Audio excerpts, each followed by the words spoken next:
The iPad lineup is stupid big, with up to 4 different iPad lineups that each come in various colors, storage sizes, and cellular support. With all these different options and basically 3 different screen sizes, what's the best option for you personally? Well, that's what I want to figure out today with a little review. I've used pretty much every iPad size between the mini, the regular roughly 10 to 11 inch iPads, and the massive 12.9 inch iPad Pro. And honestly, every single time that I switched to a different size, it completely changed how I used the iPad. And all this is just due to sheer screen size.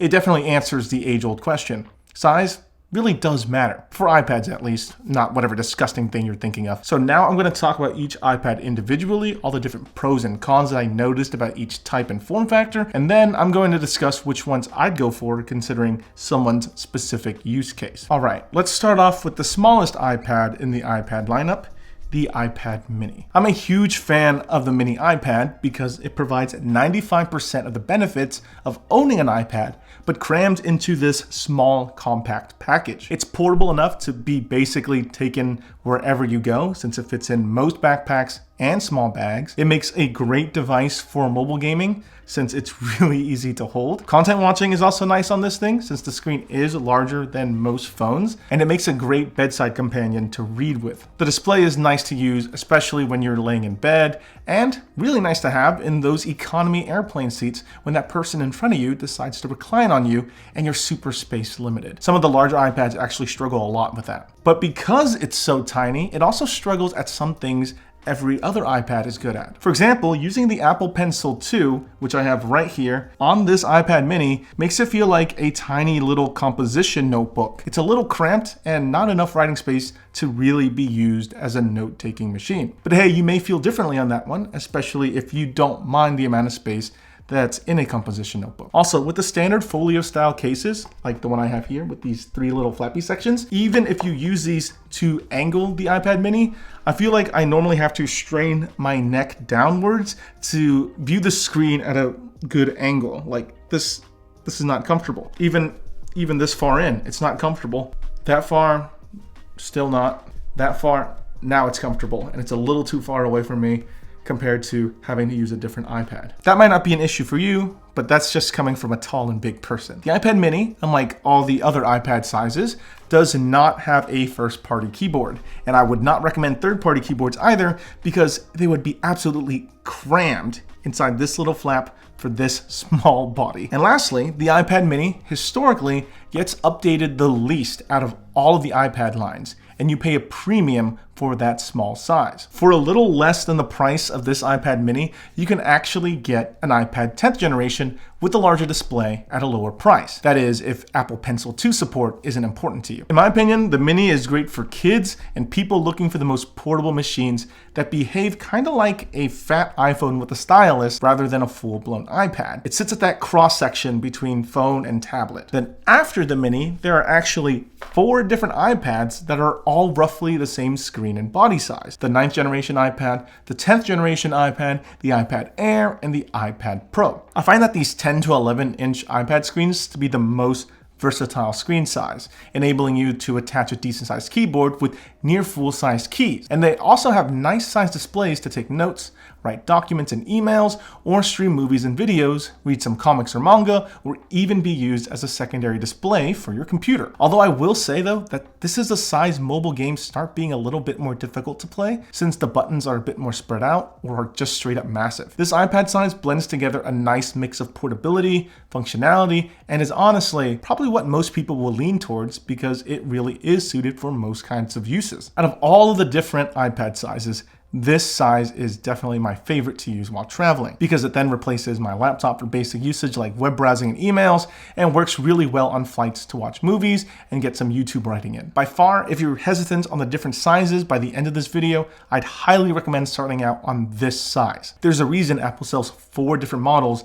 in this 10 to 11 inch screen size. It's a great balance. And since they sell 4 different models though, what's the difference between each of them? Basically, in ascending order, the pricier the iPad, the higher the performance chip they have inside of them. So you can expect the higher end ones to be able to handle more demanding games with better graphics, and you can expect the higher end iPads to slow down even slower over time since their chips are newer and faster than the lower end iPads. The 9th and 10th generation iPads are Apple's budget options. These can only use older Apple accessories like the first generation Apple Pencil, and they only have access to the older Smart Keyboard, while the iPad Air and iPad Pro have access to the latest iPad accessories like the Apple Pencil 2 that you saw me use earlier that attaches magnetically and charges wirelessly, and the Magic Keyboard, which adds a second USB-C port for charging, freeing up the other port to be used for other things like external storage devices, cameras, SD cards, audio interfaces, external monitors, whatever you want to plug in. Also, as of this video,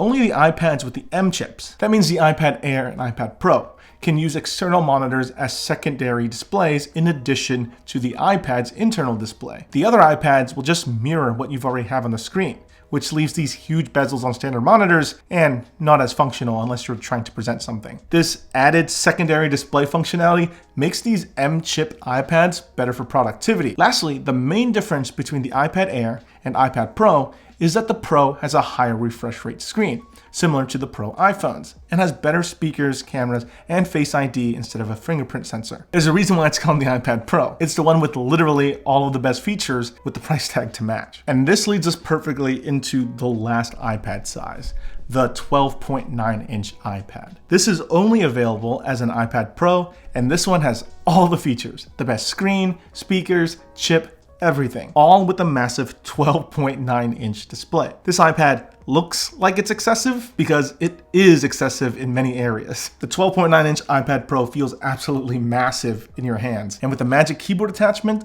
this weighs more than Apple's MacBook Air laptops. The massive screen and high refresh rate make it great for digital artists, and watching videos and movies on this big mini LED display is fantastic. It also makes a decent computer replacement for those who might want to use it as their only computer. It's also currently what I use as my main iPad right now. But that doesn't mean there aren't issues with this iPad either. For one, its massive size makes it really uncomfortable to use in bed compared to any of the other iPad sizes. It weighs a decent amount in backpacks, so you'll definitely feel it in your bag. And it's a bit of a struggle to use this iPad in an economy airplane seat without just holding the iPad, which is a problem because this iPad is not easily one-handable. In portrait mode in your hands, this close, you actually have to tilt your head up and down to see the entire screen, unless you stretch your hands all the way out in front of you like this. In terms of sheer specs, the 12.9-inch iPad Pro is clearly the best. But from a usability standpoint, its size makes it a bit difficult to be used as a tablet to do tablet things and really starts to push up against the laptop territory. But because of its big screen, it's the best at multitasking between multiple apps and makes a pretty decent laptop alternative for general web browsing. I can see how having a screen this big that rivals a sheet of printer paper makes a great portable display for digital artists who are used to having those massive Wacom tablets, and it also makes a pretty decent tablet-computer hybrid for those with basic computing needs. Very Microsoft Surface-like, except more tablet-like instead of more computer-like. You know what I mean.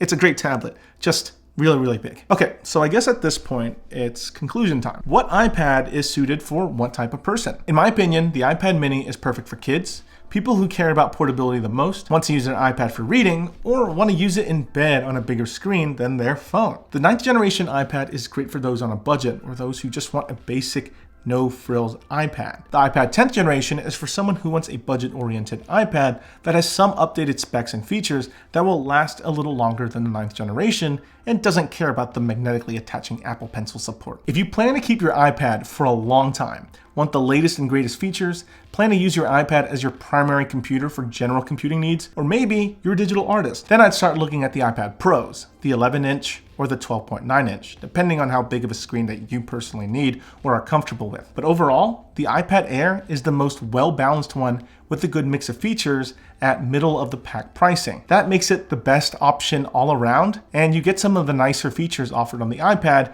without the additional frills and premium stuff of the iPad Pros. These make great college student devices for taking notes, media consumption, and mobile gaming, and with the Magic Keyboard, they can be decent general computing devices too. Definitely my top pick for most people. This would be the first iPad I recommend before delving deeper into understanding someone's specific needs. The iPad lineup is big and confusing, so I hope that cleared things up a bit. So I think the final question now is, What iPad do you think is perfect for you? What's your use case for these things? Honestly, I think as a category, tablets, just like smartphones, have become pretty stale with very minor updates the last few years. What do you personally think? How big is too big for an iPad?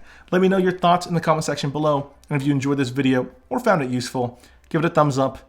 And well, don't forget to subscribe. I'll see you all next time. Bye.